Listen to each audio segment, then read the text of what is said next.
Corporations are treated as legal persons for tax purposes.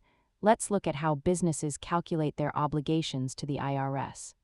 The most important thing to remember is that companies are taxed on their net income, not their total sales revenue. Unlike individual income taxes that use brackets, the federal corporate tax rate is a flat 21%. Businesses subtract their operating costs and depreciation from their gross revenue.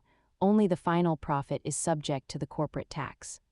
It is important to distinguish between C corporations, which pay their own taxes, and pass-through entities like LLCs where profits flow to the owners.